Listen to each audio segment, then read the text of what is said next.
ನನ್ನ ಮರ್ಯಾದೆ ತೆಗ್ದೋದ್ಲು. ನನ್ನ ಮರ್ಯಾದೆ ತೆಗ್ದೋದ್ಲು. ಅಯ್ಯೋ, ಇವಾಗೆಲ್ಲ ನನಗೆ ಹೊರಕ್ಕೆ ಹೋಗೋಕ್ಕೆ ಮರ್ಯಾದೆ ಇಲ್ಲ. ಇವಾಗಲೇ ಊರಲ್ಲೆಲ್ಲ ಗೊತ್ತಾಗೈತೆ, ರಂಜಿ ತಂಗಿ ಓಡೋಗಿದ್ದಾಳೆ, ರಂಜಿ ತಂಗಿ ಪರಾರಿ, ರಂಜಿ ತಂಗಿ ಗೋವಿಂದ, ರಂಜಿ ತಂಗಿ ಓಡೋಗಿದ್ದಾಳೆ ಅಂತ ಹೇಳಿ ಎಲ್ಲ ಮಾತಾಡ್ತಾರೆ. ನನಗೆ ಹೊರಕ್ಕೆ ಹೋಗೋಕ್ಕೆ ಮಕ್ಕ ಇಲ್ಲ. ಅಯ್ಯೋ ದೇವ್ರೇ, ಭೂಮಿ ಎದುರಿಗೆ ನಾನು ಸದ್ರ ಆಗಿಬಿಟ್ಟೆ. ಭೂಮಿ ಭವ್ಯ ಮುಂದೆ ಇವತ್ತು ಸದ್ರ ಆಗಿಬಿಟ್ಟೆ. ನನ್ನ ಹುಡುಗಿನ ಆಡ್ಕೊಳ್ತಾ ಇದ್ದೆ. ಇವಳು ಯಾರಾದರೂ ಬೇರೆಯವ್ರ ಜೊತೆಗೆ ಓಡೋಗ್ಬಿಟ್ರೆ, ಬೇರೆಯವರಿಂದ ಹೋಗ್ಬಿಟ್ರೆ ಅಂತ ಹೇಳಿ ಬೇರೆಯವ್ರಿಗೆ ನಾನು ಕೆಟ್ಟದ್ದು ಬಯಸಿದೆ. ಬೇರೆಯವ್ರಿಗೆ ನಾನು ಕೆಟ್ಟದ್ದು ಬಯಸಿದ್ಕೆ ಅದು ನನಗೆ ಆಗ್ತಾಯಿತ್ತಲ್ಲಪ್ಪ. ಬೇರೆಯವ್ರಿಗೆ ನಾನು ಕೆಟ್ಟದ್ದು ಆಗಲಿ ಅಂತ ನಾನು ಅಂದ್ಕೊಂಡಿದ್ಕೆ ಅದು ನನಗೆ ಆಗ್ತಾಯಿತ್ತಲ್ಲಪ್ಪ. ಅಯ್ಯೋ, ಈ ಕಿಸಿ ತಳ್ಳ ಹುಡಿ ಆಗಲಿ ಸರಿಯಾಗಿ ಆಗ್ಬೇಕಿಲ್ಲ ಹುಡುಗಿ. ಈ ಕಿಸಿ ತಕೊಂಡವಳು ಈಗ ಎದ್ದಿಲ್ಲ, ಹಂಗಳು ತಕೊಂಡವಳು. ಮನ ಮರ್ಯಾದೆ ಇಲ್ದಾಳ. ಎದ್ದೋಗಡಿಗೆ ಬೇಸಾಗೆ ಕುಕ್ಕರಿಸ್ಕೊಂಡಿದ್ಯಲ್ಲ ಅವಳತ ಹೋಗು. ಯಾವನಿಂದ ಓದ್ಲ ಏನೋ ನಿನ್ನ ತಂಗಿ. ಯಾವನಿಂದ ಓದ್ಲೋ ಹೋಗಿ, ಮರ್ಯಾದೆ ತೆಗ್ದು ಓದ್ಲು ನಿನ್ನ ತಂಗಿ ಹೋಗಿ. ಇನ್ನು ಕಿಸಿ ತಕೊಂಡವಳು. ಏನಾಗೈತೆ ಅಮ್ಮಂಗಿ, ಹೋಗಿ ಎದ್ದು. ಸರಿ ಆಯ್ತು, ಹೇಳಿ ಮಾಡ್ತೀನಿ. ನನ್ನ ಅಡುಗೆ ಮಾಡೋಕ್ಕೆ ಮನಸ್ಸಿಲ್ಲ ಕಣಂತೆ. ಪ್ಲೀಸ್ ನೀನೇ ಮಾಡೋಗತ್ತೆ. ಹೋಗತ್ತೆ, ಹೋಗಿ ನೀನೇ ಮಾಡೋಗಿ. ನನಗೆ ಅಡುಗೆ ಮಾಡೋಕ್ಕೆ ಮನಸ್ಸಿಲ್ಲ. ನನಗೆ ತುಂಬ ಬೇಜಾರಾಗ್ತೈತೆ. ಹೋಗು ನೀನೇ ಮಾಡೋಗ ಅಡುಗೆನ. ನಾನು ಯಾಕೆ ಮಾಡಾನಿ? ಬಂದಿರಾಳು ನೀನು, ಅಡುಗೆ ಮಾಡಬೇಕು. ಮಾಡಿದ್ರೆ ಸರಿ ನೋಡು ಅಡುಗೆನ. ಪಾತ್ರೆ ಸಾಮಾನುಗಳು ಯೋಸಂದಿದ್ದು ಅವನ್ನೆಲ್ಲ ಹುಡುಕ್ ತಿಂತಾಳೆ. ಏನೋ ಮಾಡ್ಯಾಳು ಕಳ್ಳಿ. ಪಾಪ ಅವರು ಪಾತ್ರೆ ಸಾಮಾನು ಬೇಡ ಅಂತ ಅದೇ ಹೋದ್ರು. ಅದಕ್ಕೇನೆ ನೋಡೋಣ ಅದೇ ಪಾತ್ರೆ ಸಾಮಾನೆಲ್ಲ ಎಲ್ಲ ಇದ್ದಾವೆ, ಎಲ್ಲಿ ಬಚ್ಚಿಕ್ಕಾವಳೆ ಅಂತೇಳಿ ಏನೋ ಮಾಡ್ಯಾವಳೆ. ಯೋಸಂದಿದ್ವು ಎಲ್ಲ ತಟ್ಟೆಗಳು ಲೋಟ್ಗಳು. ನಾನು ನೋಡ್ದಂಗೆ ಯೋಸಂದಿದ್ವು. ಹುಡುಕ್ತೀನಿ. ಏನೋ ಮಾಡಿ ಅವಳೆ ತಾಟ್ಕಿತ್ತಿ ಅಂತಾಳೆ. ಕೊಡ್ಬೇಕು ಅವ್ರಿಗೂ. ಪಾಪ ಅವ್ರಂತಾರೆ ಹೇಳು, ಅವನು ಮಗ ಅಲ್ವಿ. ಯಾವುದೋ ಫೋನ್ ಬೇರೆ ಗೊತ್ತಾಯ್ತೆ. ಹಲೋ ಏನಮ್ಮ? ಇಲ್ಲಳೆ ಬಂದ್ಲೆ ನಮ್ಮ ಲೇಪ. ಇಲ್ಲ ಕಣಮ್ಮ, ಬಂದಿಲ್ಲ ಕಣೆ. ನಿಮ್ಮ ಅಪ್ಪ ಅಂತೂ ನನ್ನ ಹಿಡ್ಕೊಂಡು ಒಯ್ದ ಅಂದರೆ ಕರ್ಕೊಂಬರೋಣ ಅಂದರೂ ಕೇಳಲಿಲ್ಲ. ಮನೆ ಆಳಿ ಹೋಗ್ತೀನಿ ತಡಿ. ಅವಳಿಗೂ ಆ ಮನೆ ಆಳು ಮುಂಡಿಗೆ ಅವಳಿಗೂ ಸರಿಯಾಗಿ ಹೋಗ್ಳು ಬರ್ತೀನಿ. ನನ್ನ ಮಗಳು ಎಲ್ಲೇದಾಳು ತಂದು ನಿಲ್ಸಿರಿ ಸರಿ. ನಮಗೆ ಮರ್ಯಾದೆ ಕಳ್ಕೊಂಡಿರೋಕ್ಕಾಗಲ್ಲ. ನೋಡಿ ಮುಂಡ್ಯಾರ ಇಂಥವು ಮಾಡ್ತೀರಾ? ಮನೆ ನೋಡಿರೆ ನೀನು ಅವು ಇವು ಓದ್ಕೊಂಬಂದಿದ್ರ. ಇಂಥವೇನಕ್ಕೆ ಮಾಡ್ತೀರಿ ಲೌಡಿ ಮುಂಡ್ಯಾರ ಅಂತ ನಾನು ನಿಮ್ಮಪ್ಪ ಹೆಂಗೆ ತೆಗ್ದ ಇಡತ್ತೀನಿ ತಕ್ಕ ಸರಿಯಾಗಿ ಹೋಯ್ದು ನಮ್ಮ.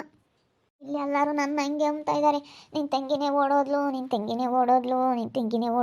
ಅಂತ ಹೇಳ್ತಾ ಇದ್ದಾರೆ. ಏನು ಮಾಡೋದು? ನನ್ನ ಮರ್ಯಾದೆ ತೆಗ್ದು ಹೋಗಕ್ಕೆ ಇಲ್ಲಿಗೆ ಬಂದವಳೆ. ನಾನು ಮೊನ್ನೆ ಅಪ್ಪ ಕೊಟ್ಟು ಕಳಿಸ್ತಿದ್ನಮ್ಮ ಬಂದಾಗ. ಕರ್ಕೊಂಡು ಹೋಗ್ತೀನಿ ಅಂತೂ, ಏನೋ ಒಂದಿಟ್ಟು ಹೆಚ್ಚು ಕಮ್ಮಿ ಆಗಿ ಹೇಳ್ತೀನಿ ಅಂತೂ ನಮ್ಮ ಅತ್ತೆ ಹೇಳಿದ್ಲು. ಕಂಡಳಂಗೆ ಹೇಳಿದ್ಲು. ನಾನು ನಮ್ಮ ಅತ್ತೆ ಹೇಳಿರೋಕ್ಕೆ ಹೇಳಲಿಲ್ಲ ಕಣಮ್ಮ. ಏನು ಮಾಡೋಣ ಶಿವನೇ ದೇವ್ರೆ, ಮಂಗಾಗೈತೆ. ನಮ್ಮ ಅಯ್ಯಪ್ಪನು ಬೈತಾ ನನಗೇನೆ. ನಮ್ಮ ಮರ್ಯಾದೆ ಹೋಗ್ಬೇಕಲ್ಲ ಅವಾಗಿರೋದು ಅಂತ ಹೇಳ್ತಾ ಇದ್ದಾನೆ. ಏನು ಮಾಡೋಣಮ್ಮ? ನನಗೂ ಏನು ಮಾಡಬೇಕು ಏನೋ ಅಮ್ಮಂಗಾಗೈತೆ ಕಣಮ್ಮ. ನನಗೂ ತುಂಬ ಬೇಜಾರಾಗ್ತೈತೆ. ಏನು ಮಾಡೋದು? ಅಪ್ಪ ಬತ್ತಾಯ್ತಂತಮ್ಮ. ನಿಮ್ಮ ಅಪ್ಪ ಬತ್ತೀನಿ ತಡಿ ಅಂತಿದ್ದ. ನಾನು ಬತ್ತೀನಿ ಇವಾಗ. ನಿಮ್ಮ ಅಪ್ಪ ಯಾಳೆ ಬಂದಿರಬೇಕು, ನಾನು ಬತ್ತೀನಿ. ಏನಂಗೇನೆ ಅವಳು ಸಹಾಯ ತಕ್ಕ ನಮ್ಮ ಮನೆ ಬಾಗಿಲಿಗೆ ಬಿಟ್ಕೊಂಬಲ್ಲ. ಅಲ್ಲಿ ಇಕ್ಕೊಂಡು ಆ ಹುಡುಗಿ ನಾಳೆ ಮಾಡಿದ್ಲು ಅಂತ ಹೇಳಿ ಮರ್ಯಾದೆ ತೆಗೆದು ಬತ್ತೀನಿ. ಇಂತಾರೆ ನನ್ನ ಮಕ್ಕಳೇ ಹಿಂಗೆ ಅಂತ ಹೇಳಿ ನಿಮ್ಮ ಅಪ್ಪ ಹೆಂಗೆ ನೇರೇಗ ಆಡ್ತಿತ್ತು. ಅಲ್ಲ ಇಂಥದ್ದೇನೆ ನಾವು ಅಮ್ಮ ಯಾವತ್ತು ಹೇಳ್ತು ಅವ್ರ ಅತ್ತೆ. ನಾನು ಕರ್ಕೊಂಡು ನನಗೂ ಯಾರ ಹೇಳಿರೆ ಕೇಳಲಿಲ್ಲ. ಅವಳು ನನ್ನ ತಂಗಿ ಅಂತಾಳಲ್ಲ ಅಂತಂದ್ಲು. ಅಂತ ಹೇಳಿ ನಿಮ್ಮ ಅಪ್ಪ ಏನು ಯಾರಿದ್ದೆ ನೆಲಕ್ಕೆ ಬೀಳನಮ್ಮ. ಅದು ಯಾಕೆ ಹಂಗಾಡನೋ ಏನೋ ಗೊತ್ತಿಲ್ಲ. ಈಗ ಗೊತ್ತಾನೆ ನಿಮ್ಮ ಅಪ್ಪ ಹೆಂಗೆ ಅಲ್ಲ ಅಂತ ಒಂದ್ರೆ ಆಗಲ್ಲ. ಇಲ್ಲೋಡು ನಿಮ್ಮ ಅಪ್ಪ ಹೆಂಗೆ ಅಂತ ಗೊತ್ತಲ್ಲ ಅಂತ ಒಂದ್ರೆ ಆಗಲ್ಲ. ಹಂಗೇನೆ ಯಾರಿದ್ದೆ ನೆಲಕ್ಕೆ ಬೀಳ್ತಾನೆ ನಿಮ್ಮ ಅಪ್ಪ. ಅವಳು ನಮ್ಮ ಮನೆ ಸಹಾಯ ತಕ್ಕ ಮನೆ ಬಾಗ್ಲಿಗೆ ಬಿಡ್ಕೊಂಬಲ್ಲ ಲೌಡಿ ಮುಂಡೇನ ಅಂತ ಹೇಳ್ತಿದ್ದ ನಿಮ್ಮ ಅಪ್ಪಯ್ಯ. ಅವಳೇ ಸವಾಸ ಆತು ಹೋಗತ್ತ. ಯಾರ ಮ್ಯಾಗಳ ಇದಕ್ಕೆ ಕರ್ಕೊಂಬಂದು ಇಕ್ಕೊಂಡ್ರೆ ಈಗ ಹಿಂಗೇನೆ ಅಲ್ಲ. ಅವಳಿಗೆ ಗೊತ್ತಾಗೋದು ಬೇಡ ಮನೆಯೊಳಗೆ. ನಮ್ಮ ಅಕ್ಕನ ಮರ್ಯಾದೆ ತೆಗ್ದು ಹೋದ್ರೆ ನಮ್ಮ ಅಕ್ಕ ಹಿಂಗೆ ಯಾರ ಏನಂತಾರೆ. ನಮ್ಮ ಅಕ್ಕಗೆ ಹಿಂಗೆ ಮಾಡಿರೆ ಮರ್ಯಾದೆ ಹೋದ್ರೆ ಮರ್ಯಾದೆ ಇರುತ್ತೆ. ಇಲ್ಲೆಲ್ಲ ಆಗ್ದಿಲ್ದಾರೆಲ್ಲ ಇದ್ದಾರೆ ಅಂತ ಸ್ವಲ್ಪನಾದ್ರೂ ಯೋಚನೆ ಮಾಡಿಲ್ಲಲ್ಲಮ್ಮ ಅವಳು. ಹಿಂಗೆ ಮಾಡಿ ಹೋಗ್ಯವಳೆ ನನ್ನ ಮರ್ಯಾದೆ ತೆಗೆದು. ಅಯ್ಯೋ ದೇವ್ರ, ಅವಳೇ ನಿಂತಾಳಾಗವಳೆ. ನನಗೆ ಸಿಕ್ಬಿಟ್ರೆ ಮರ ಗಟ್ಟಿಸ್ಬಿಡ್ತೀನಿ. ಇವಾಗ ಭೂಮಿ ತಂಗಿ ಎಷ್ಟು ಗೌರವಾಗಿದ್ದಾಳೆ ಗೊತ್ತೇ.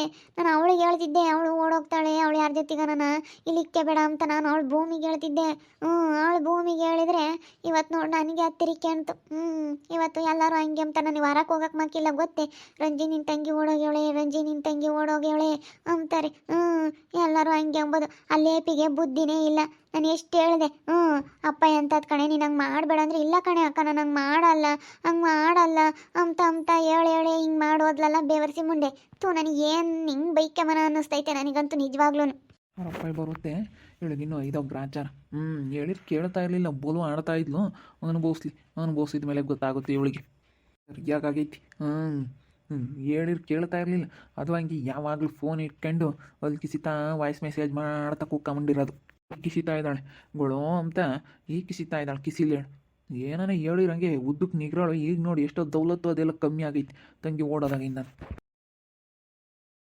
ಅಯ್ಯೋ ರಾಕೇಶ್ ಅವರಂತೂ ನನಗೆ ಹೆಂಗೆ ಬೈತಾ ಇದ್ದಾರೆ, ಏನು ಹೇಳಬೇಕು ಏನೋ ಒಂದು ಗೊತ್ತಾಗ್ತಿಲ್ಲ ಕಣಮ್ಮ, ಹೆಂಗೆ ಬೈತಾ ಇದ್ದಾರೆ. ಸರಿ ಆಯ್ತು ಬಿಡಮ್ಮ, ನಿಮ್ಮಪ್ಪ ಇವತ್ತ ನೋಡು ನಿಂದಿದ್ದು ಬೆಳ ಸಿಟ್ನಾಗೆ ಎಲ್ಲಿ ಬೇಕಾದ್ರೂ ಹೊರಗೆ ಮಾತಾಡ್ತಾನೆ, ಒಳಗೆ ಕರ್ಕೊಂಡು ಹೋಗು. ಹೊರಗೆ ಮಾತಾಡಿದ್ರೆ ಸುಮ್ಮನೆ ಮರ್ಯಾದೆ ಹೋದಂಗಾಗುತ್ತೆ. ಮತ್ತೆ ನನಗೆ ಮರ್ಯಾದೆ ಇರಲ್ಲ ಕಣಮ್ಮ, ಅಪ್ಪಗೆ ಹೇಳು. ನನಗೆ ಬೈವದಂಗಾಗೈತೆ ಹೋಗತ್ತ. ಅವಪ್ಪ ಮೊದಲೇ ಸಿಟ್ಟಿಂದು ಈ ಮನೆ ಮುಂಡೆನೇ ಯಾಕಲ್ಲ ಇಕ್ಕಣ್ಣು ಏನೋ ಮಂಗಾಗೈತೆ. ನಾನು ಅವಳ ತಂಗಿನ ಕರ್ಕೊಂಬಂದೇ ಇದ್ದಾಳೆ, ಸುಮ್ಮನೆ ಅಲ್ಲಿ ದುಡ್ಕೊಂಡಿದ್ಲು ಕಣಮ್ಮ. ಇವಳು ಭೂಮಿ ಇತ್ತು ಅವ್ರ ತಂಗಿನ ಕರ್ಕೊಂಬಂದವಳೆ. ನಾವೇನು ಅವಳಿಗಿನ್ನ ಏನು ಕಮ್ಮಿ ಇಲ್ಲ ಅಂತ ತೋರಿಸ್ಕೊಂಬಕ್ಕಾಗಿ ನಾನು ಕರ್ಕೊಂಬಂದಂಗಾಯ್ತು ಹೋಗತ್ತ. ಅವಳು ಬರಲ್ಲ ಅಂಬಳು. ನಾನು ಬಾರೆ ಬಾರೆ ಬಾರೆ ಅಂತೇಳಿ ಫೋನ್ ಮಾಡಿ ನಾನು ಕರೆಸ್ಕೊಂಡೆ. ಬಾ ಒಂದೆರಡು ದಿನ ಇದ್ದೋಗ್ಮಂತೆ, ರಜಾಕ್ ಬಾ ಅಂತ. ಅವಳು ಇದಕ್ಕೇನೆ ಬಂದವಳು ಕಣಮ್ಮ. ಅವತ್ತು ಪಾಪ ನಮ್ಮ ಅತ್ತೆ ಹೇಳಿದ್ಲು ಕಣಮ್ಮ, ಲಕ್ಕಮ್ಮ. ನಾನು ಅವಳು ಹೇಳಿದ್ರೆ ಕೇಳಲಿಲ್ಲ, ಏನು ಮಾಡೋಣ. ಪಾಪ ಹೇಳಿದ್ಲು, ಹಿಂಗೈತೆ ಕಣೆ ರಂಜಿ ಅಂತ ಹೇಳಿದ್ಲು. ರಂಜು ಹಿಂಗಾಗೈತೆ ಕಣೆ ಅಂತೇಳಿ ಬಡ್ಕೊಂಡ್ಲು. ನಿನ್ನ ತಂಗಿ ಹಿಂಗೆ ಮಾಡಿದ್ಲು ಕಣೆ ಅಂತ. ನಾನು ಕೇಳಲಿಲ್ಲ. ನನ್ನ ತಂಗಿ ದೇವತೆ ಅಂತಾಳು, ನನ್ನ ತಂಗಿ ಹಂಗೆ ಹಿಂಗೆ ಅಂತಂದೆ ಕಣಮ್ಮ. ಆದರೆ ಆ ಒಟ್ಟು ಬಿಟ್ಟವಳು ಇಲ್ಲಿಂದ ಬಂದು ನನ್ನ ಮರ್ಯಾದೆ ತೆಗೆದೋದ್ಲಲ್ಲ. ಇವಾಗ ಯಾರನ್ನ ಕಾಮ್ದಾರೋ, ಅಯ್ಯೋ ಅವ್ರ ಅಕ್ಕೇನೋ ಏನು ಮಾಡಿದ್ಲೋ ಏನೋ, ಅವ್ರ ಅಕ್ಕೇನೋ ಸಪೋರ್ಟ್ ಮಾಡಿದ್ಲೋ ಏನೋ ಅಂತ ಇದ್ದಾರೆ ಎಲ್ಲನ ಈಗ. ಇವ್ರು ನಮ್ಮ ಅತ್ತೇನೂ ನನ್ನ ಗಂಡ ಹಂಗೆ ಮಾತಾಡ್ತಾ ಇರೋದು. ನೀನೇ ಹೆಂಗೆ ಮಾಡಿ ಕಳಿಸಿದ್ಯಾ ಕಣೆ, ನೀನೇ ಹಂಗೆ ಮಾಡಿದ್ಯಾ ಕಣೆ ಅಂತ ಬೈತಾ ಇದ್ದಾರೆ. ನೀನು ಸಪೋರ್ಟ್ ಮಾಡಿರೋದಕ್ಕೆ ಕಣೆ ಅವಳು ಹೋಗಿರೋದು, ಏನು ನಾಟಕ ಆಡ್ತೀಯೇ, ನಿನಗೆಲ್ಲ ಗೊತ್ತು ಅಂತ. ಅದೇ ಇವಾಗ ನಿಮ್ಮ ಅಪ್ಪನೂ ಹಂಗೆ ಮತ್ತು ಅಂದ್ಕೊಂಡಿರೋದು. ನಿಮ್ಮ ಅಪ್ಪನೂ ಹಂಗೆ ಹೇಳಿರೋದು, ಅವಳೇ ಇದಕ್ಕೆಲ್ಲ ಕಾರಣ, ಅವಳೇ ಕಳಿಸಿರೋದು ಅಂತಲೇ ನಿಮ್ಮ ಅಪ್ಪ ಇವಾಗ ಗಲಾಟೆ ಮಾಡಕ್ಕೆ ಬರ್ತಾ ಇರೋದು. ಇವಾಗ ಅವಳೇ ಕಳಿಸಿರೋದು, ಅವಳು ಬಿಟ್ರೆ ಇನ್ಯಾರೂ ಇಲ್ಲ, ಅವಳೇನೇ ನಮ್ಮ ರಂಜಿನೇ ಅಂತ ಹೇಳಿ ನಿಮ್ಮ ಅಪ್ಪ ಏನು ಗಲಾಟೆ ನೀನೇ ಕಳಿಸಿದ್ಯಾ, ನೀನೇ ಹೇಳಿದ್ಯಾ, ನಿಂಗೆ ಗೊತ್ತು ಅಂತ.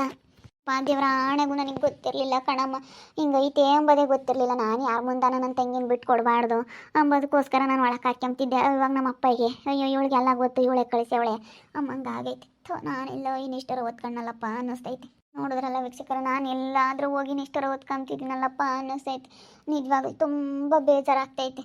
ನಾನು ಇಲ್ಲಿ ನೋಡಿಲಿ ಏನೇನು ವಿಷಯ ಗೊತ್ತಿಲ್ಲ ನನಗೇನೇನು ನಾನು ಹೇಳಿಲ್ಲ ಅವಳಿಗೆ. ಎಲ್ಲ ಜನ ಅಯ್ಯೋ ಇವ್ರ ಅಕ್ಕನೇ ಸಪೋರ್ಟ್ ಮಾಡ್ಯಾಳೆ, ಇವ್ರ ಅಕ್ಕನೇ ಕಳಿಸ್ಯಾವಳೆ ಅಂತ ಮಾತಾಡ್ತಾ ಇದ್ದಾರೆ. ನನಗಂತೂ ಹೊರಕ್ಕೆ ಹೋಗಕ್ಕೆ ಮಕ್ಕ ಇಲ್ಲ, ಹಂಗಾಗೈತೆ.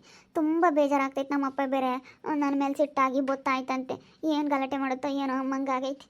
ನೋಡ್ತಾ ಇರ್ರಿ, ನೀನಾಗ್ಬೋದಂತ ಮುಂದಿನ ಭಾಗದಲ್ಲಿ ನೋಡ್ತಾ ಇರ್ರಿ. ಹಾಗೆ ವಿಡಿಯೋ ಬಗ್ಗೆ ನಿಮ್ಮ ಒಬ್ಬಿಬ್ಬರನ್ನ ಕಮೆಂಟ್ ಮಾಡಿರಿ. ಹಾಗೆ ವಿಡಿಯೋ ಇಷ್ಟ ಆಗಿದ್ರೆ ಲೈಕ್ ಮಾಡಿರಿ, ಶೇರ್ ಮಾಡಿರಿ. ಇನ್ನು ನಮ್ಮ ಚಾನಲ್ನ ಯಾರು ಸಬ್ಸ್ಕ್ರೈಬ್ ಮಾಡ್ಕೊಂಡಿಲ್ಲ, ತಪ್ಪದೆ ಕೂಡಲೇ ಸಬ್ಸ್ಕ್ರೈಬ್ ಮಾಡ್ಕೊಳ್ಳಿ. ಓಕೆ ವೀಕ್ಷಕರೇ, ಧನ್ಯವಾದಗಳು.